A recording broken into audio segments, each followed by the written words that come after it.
오늘은 노아는 소망을 품었다, 노아는 소망을 품었다라는 제목으로 하나님의 말씀을 나누고자 합니다. 오리들이 사는 마을이 있었습니다. 오리들이 사는 마을. 주일이 되면은 교회로 많은 오리들이 이제 모여서 예배를 드리러 가곤 했죠. 그런데 이 교회가 어디 있었느냐? 산 꼭대기에 교회가 있는 겁니다. 그러다 보니까 이 교회를 운영하시는 이 목사님 오리가 참 마음에 걱정이 있었습니다. 항상 오리들이 주일만 되면은 힘들게 교회를 걸어서 올라오는 거죠. 여러분, 주일 예배 드리기 전에 힘들게 걸어서 올라오면 어떤 일이 일어날까요? 그렇죠. 예배 시간에 다 좁니다. 예. 그럴까봐 너무나 걱정이 된 거예요. 날개를 사용하면은 더 편하게 교회로 올 수 있을 텐데, 그래, 오늘은 이 날개에 대한 메시지를 전해야 되겠다. 이렇게 마음을 갖게 된 거죠. 예배가 시작되었고 목사님께서 설교를 시작하십니다. 오리 여러분, 하나님께서 우리에게 날개를 주셨습니다. 우리는 이 날개로 하늘을 날 수 있습니다. 독수리만 날 수 있는 게 아닙니다. 이 날개가 있기 때문에 울타리도 우리를 가둘 수 없습니다. 자, 이제 모두의 날개를 펴고 창공으로 훨훨 날아봅시다. 예. 오리들이 이 이야기를 듣고 뭐라고 했을까요? 아까 말씀처럼 아멘 했을까요? 네, 꽥꽥 했겠죠. 네, 꽥꽥. 예배를 마쳤습니다. 이 목사님 오리가 궁금하기 시작한 겁니다. 이렇게 열정적으로 선포를 했는데 이 오리 성도분들이 다 날개로 날아서 집으로 내려가는가? 그래서 교회 밖으로 나와서 몰래 오리들을 바라보았죠. 오리들이 한 마리, 두 마리 성도분들이 나아가기 시작합니다. 어떻게 집으로 갔을까요? 잘하시네요. 걸어서 뒤뚱뒤뚱 집으로 내려갔습니다. 분명히 날개를 사용하면요, 더 빠르고 편안하게 각자의 집으로 돌아갔을 뿐만 아니라 그들의 삶이, 오리의 인생이 더 편해졌을 것입니다. 더 자유로워졌을 것이죠. 하지만 오리들은 날개를 펼치지 않았습니다. 왜 안 펼쳤을까요? 바로 익숙함이라는 단어 때문입니다. 익숙함이 빠름도 편안함도 자유로움마저도 빼앗아 가버렸다는 거죠.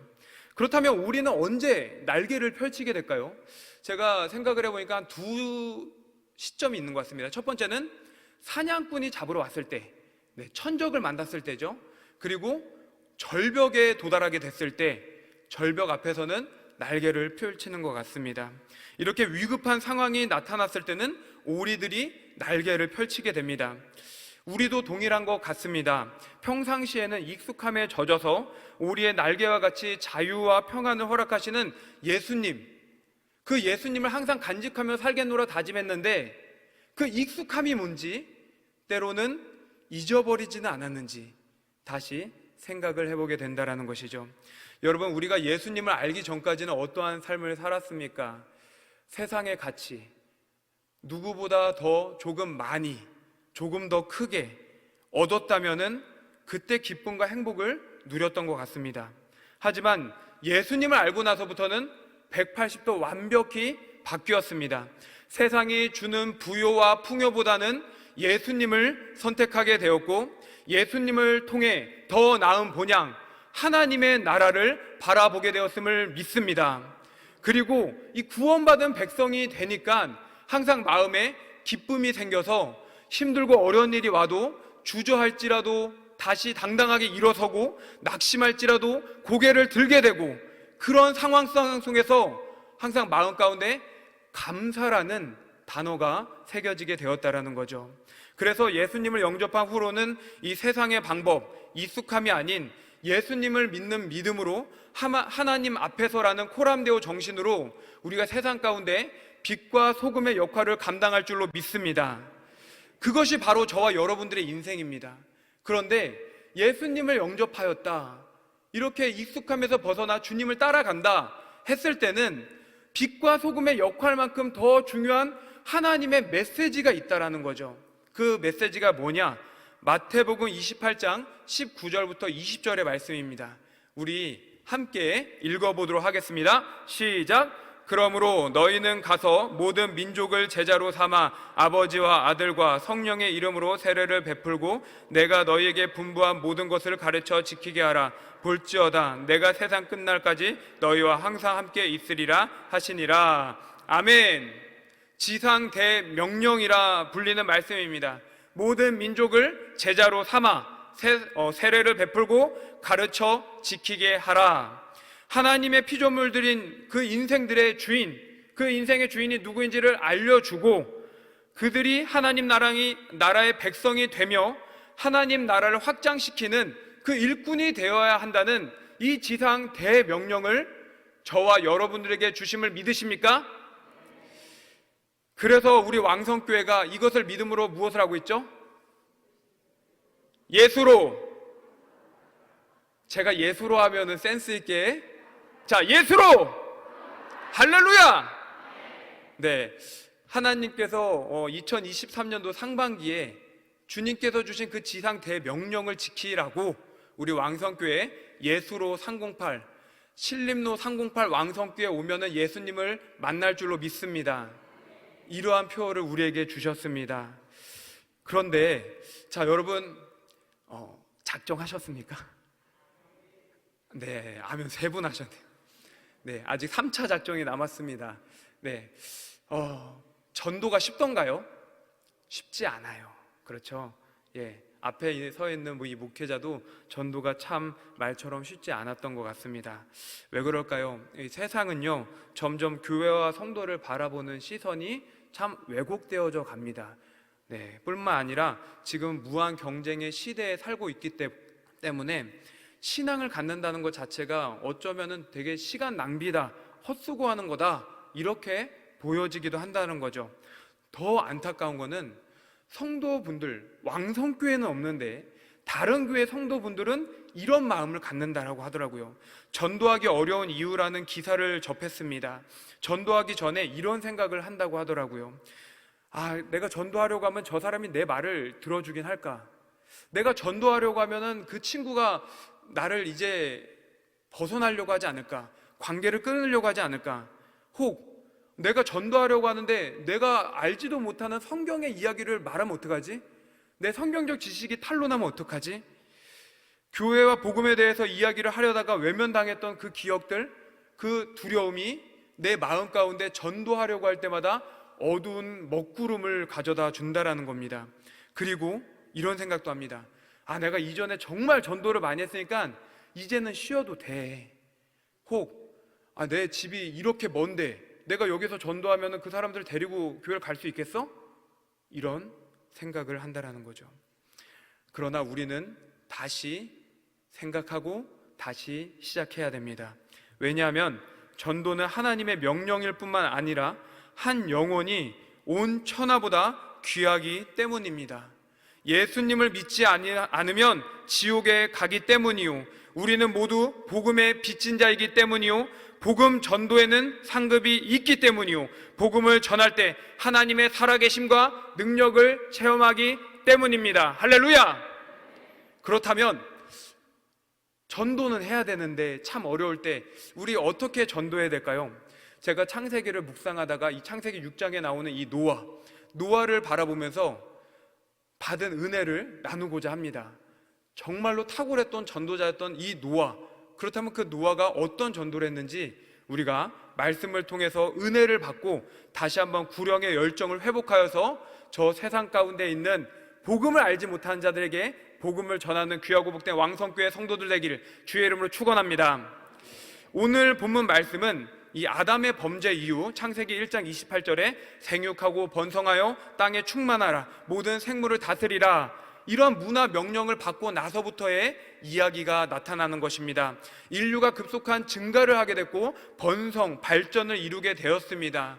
하지만 인류가 증가하고 발전하게 되었을 때 이 모든 사람들이 기억해야 되는 것이 있는데 그것을 간과했다라는 거죠. 무엇을 간과했느냐? 세상이 발전하고 번성하고 더 잘 먹고 잘 살게 되었을 때 이것은 나의 스스로의 힘이 아니라 외부적인 힘을 통해서 이루어졌다라는 사실입니다.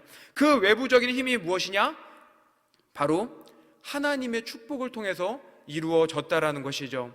이것을 망각한 인간들이 결국에는 하나님의 영광을 가로채기 시작합니다. 교만한 마음을 갖게 됩니다. 결국에는 오늘 우리가 다 읽진 않았지만 너무나 익숙히 잘 아는 것처럼 그들이 좋아하는 것을 따라가니 타락의 길로 나아가게 됐다라는 것이죠. 하나님께서는 이처럼 항상 악으로 가득 찬 인류를 보시면서 이렇게 말씀을 하셨습니다. 창세기 6장 6절입니다. 제가 읽겠습니다. 땅 위에 사람 지으셨음을 한탄하사 마음에 근심하시고. 아멘.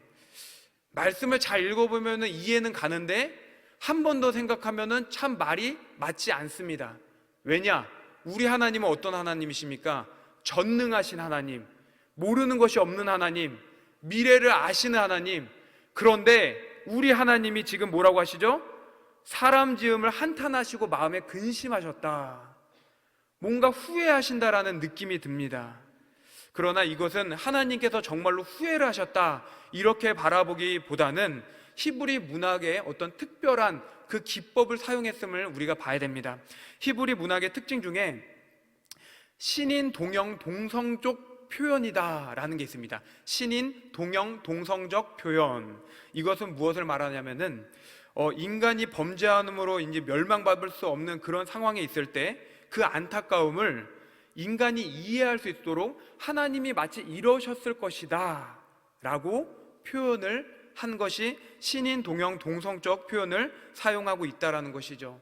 그런데 이 말씀처럼 하나님의 마음은 참 너무나 아쉬웠을 것이다, 저는 이런 생각을 해봅니다. 하나님께서는 더 이상의 악함을 보실 수 없으셨습니다. 그래서 물로 심판하실 것을 말씀하셨죠.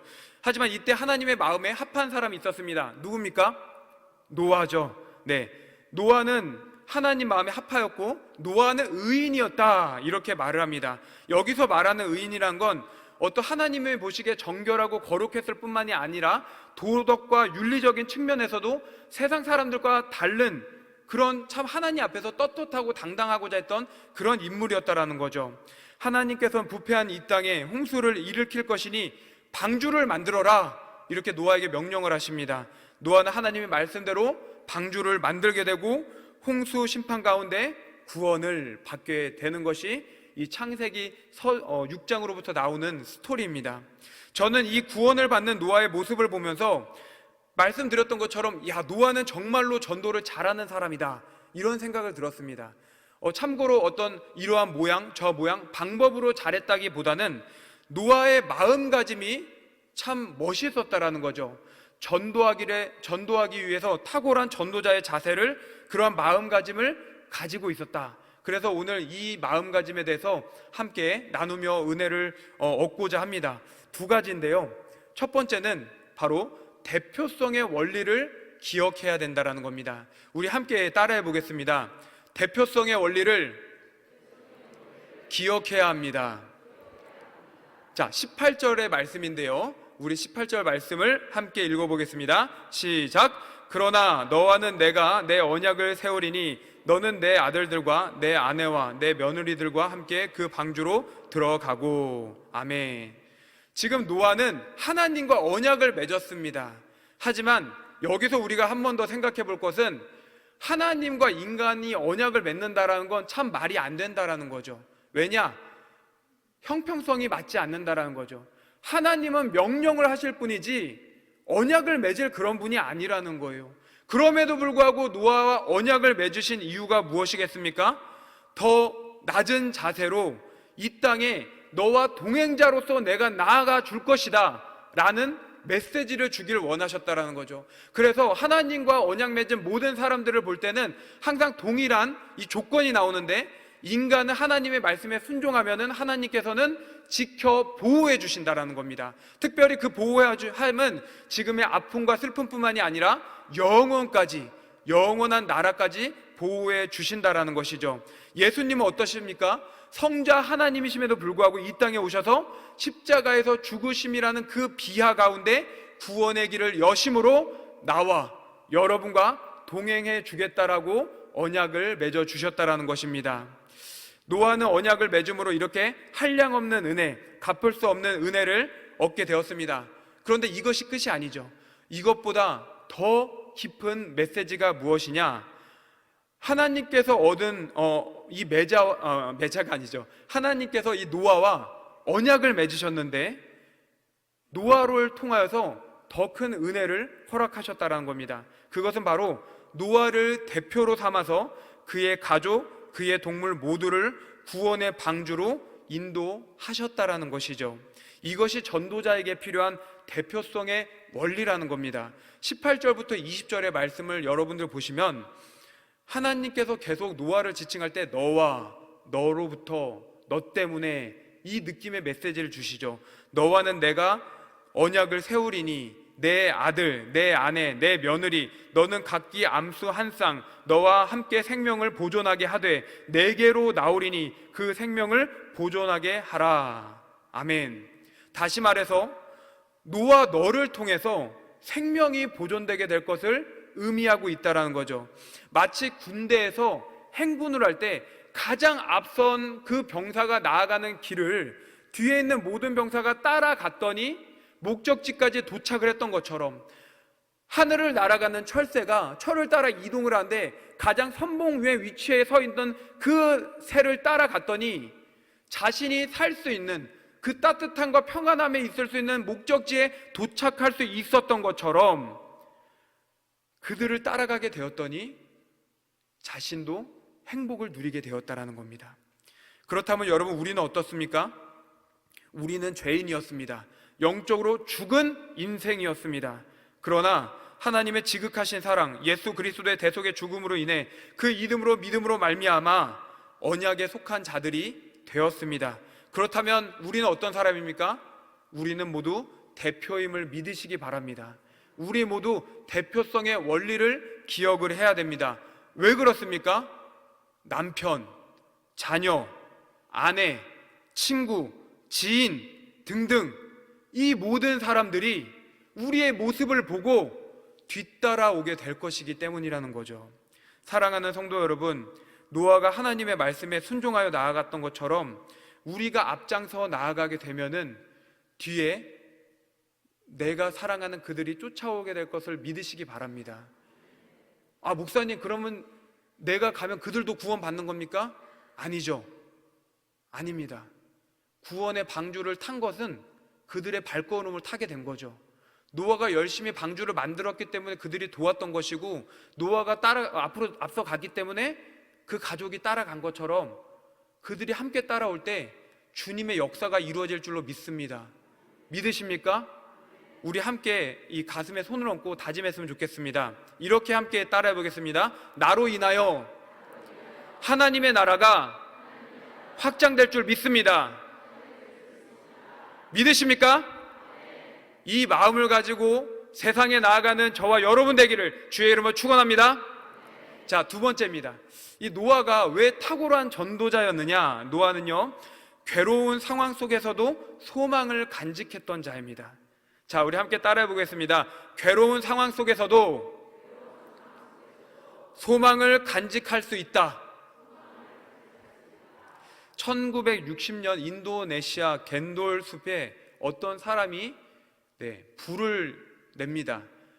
화재가 나게 되는데 아주 작은 화재가 아니라 마치 재앙과 같은 엄청나게 큰 화재가 나타납니다. 이 화재로 인해서 모든 것이 불타버리니까 건기에는 가뭄이, 우기에는 홍수가 나타나기 시작했고 모든 마을의 주민 사람들은 혹독한 빈곤에 시달리게 되었습니다. 이를 지켜보던 농부 사디만이라는 할아버지가 있었는데요. 이 사디만 할아버지가 우리 마을 어떡하지라는 고민 가운데 번뜩이는 아이디어를 생각하게 됩니다.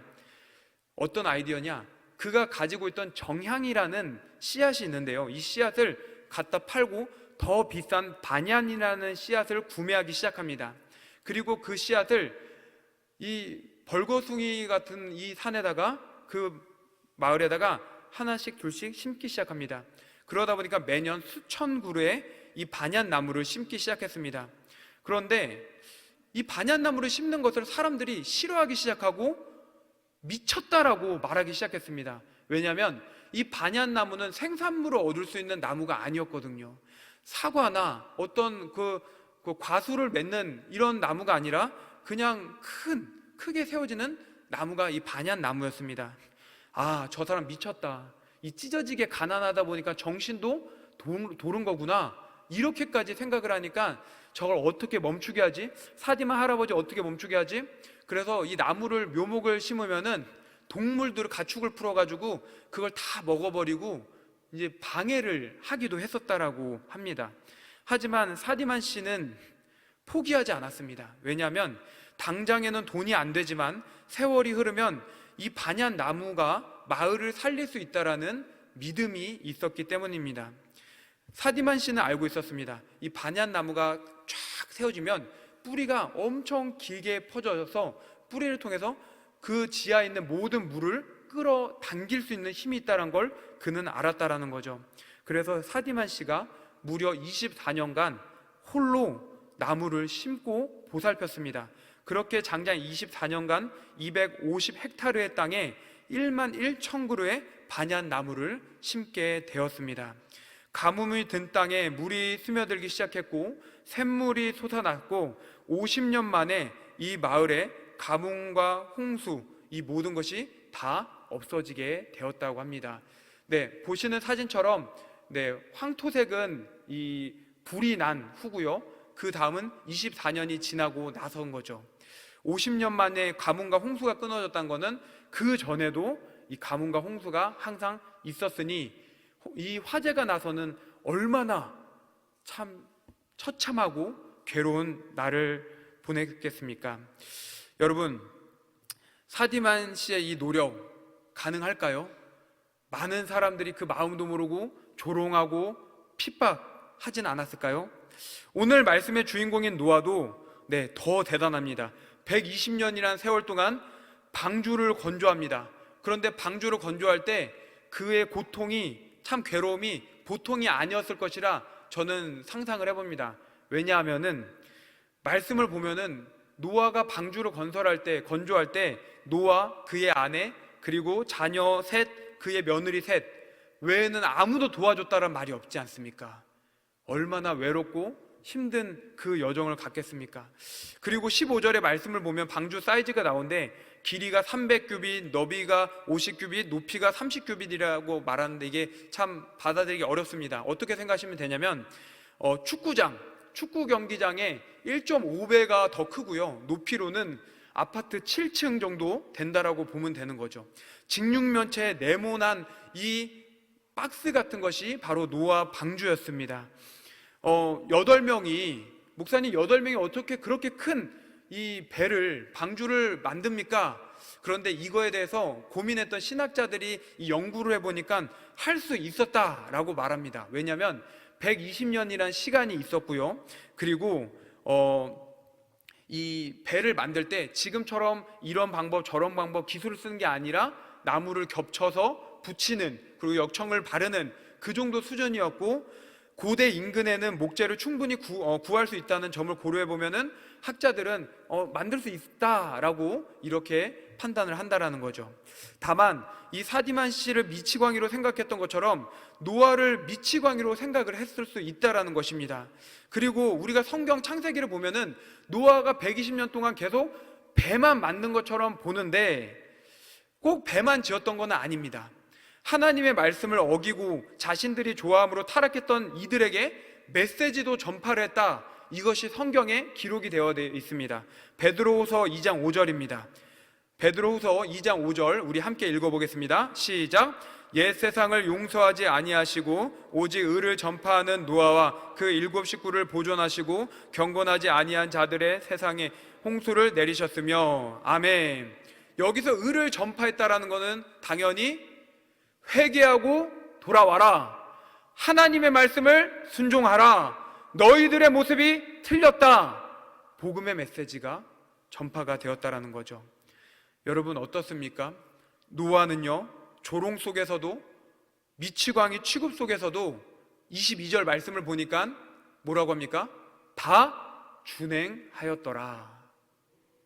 120년이라는 시간 동안 의를 전파했지만 아무도 듣지 않고 아무도 따라오지 않고 아무도 눈길 주지 않았는데 22절에 다 준행하였더라. 왜 다 준행하였겠습니까?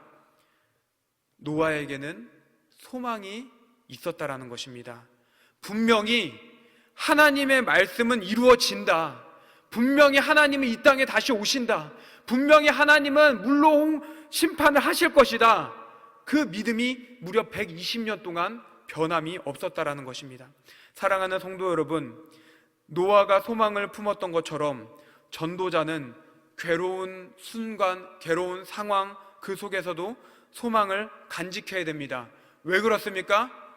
예수님은 눈에 보여져 올라갔던 것처럼 다시 오시기 때문입니다. 믿으십니까? 때로는 외면당하고, 때로는 관계가 깨질 것 같고, 때로는 조롱 섞인 말이 나에게 올지라도 소망을 품고 믿음을 가지고 다시 일어서시기 바랍니다. 말씀을 맺겠습니다.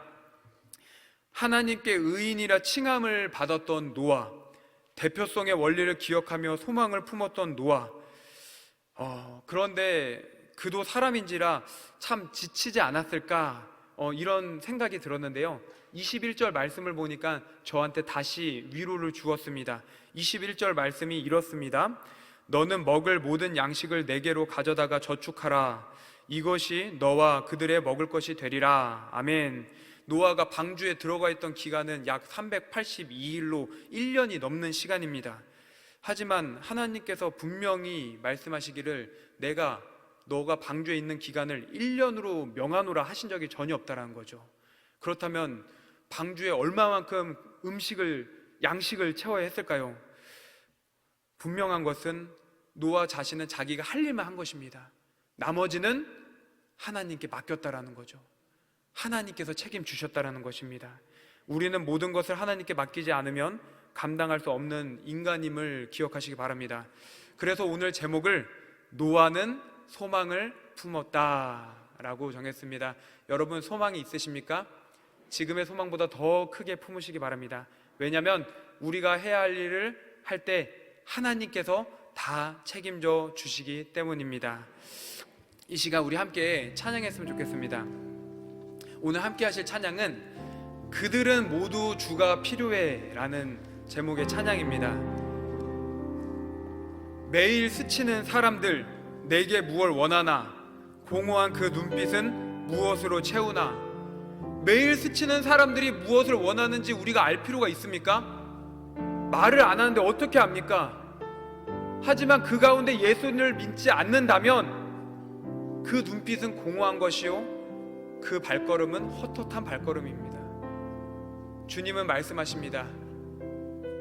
내가 다시 이 땅에 올 것이다. 그러니 너희는 전하라. 걱정하지 말아라. 내가 너희와 함께하리라. 이 믿음을 가지고 우리 함께 나아가는 저와 여러분 되기를 주의 이름으로 축원합니다.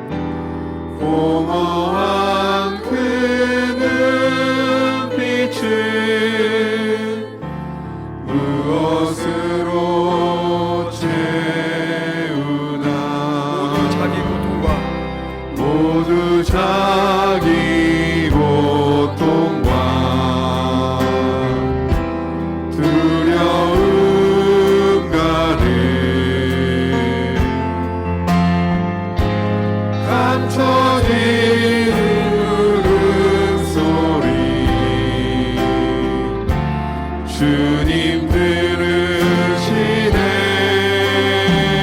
오른손을 들고 찬양합시다. 그들은 모두 주가 필요해. 깨지고 상한 마음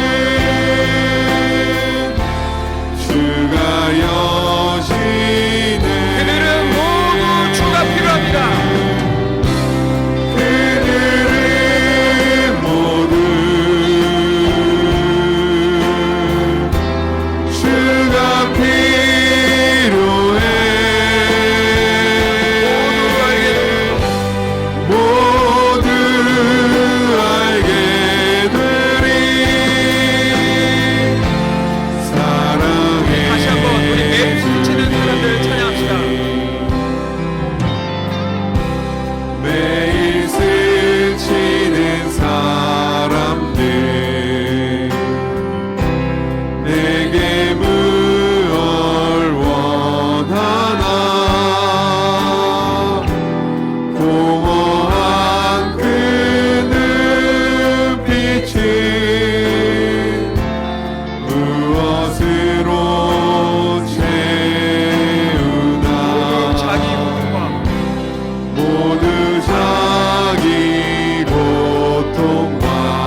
하나님, 노아처럼 나아가길 원합니다.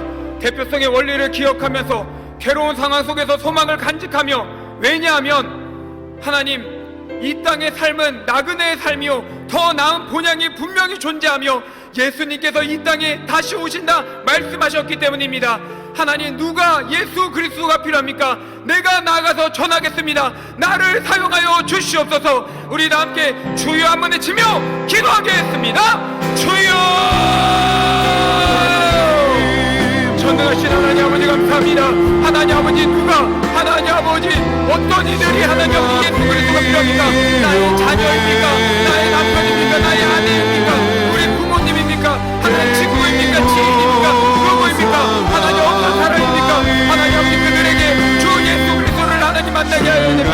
하나님, 그들을 위해서 내가 앞장서 가겠습니다. 100%으로 나아가겠습니다. 괴롭고 어려운 일들이 있겠지만 하나님 소망을 놓고 나아가기로 나오니 주여, 나를 책임져 주시는 여호와 하나님, 나를 붙들어 주시는 예수 그리스도, 이 믿음을 가지고 십자가 보라는 믿음을 가지고 나아가기로 합니다. 주여, 끝까지 주님 바라보면서 나아가게 하여 주시옵소서. 끝까지 주여 하나님 찾고 나아가게 하여 주시옵소서. 하나님 아버지여, 지난날에 하나님 아버지 참여자분이 부여결정 다시금 회복하게 도와주시옵소서.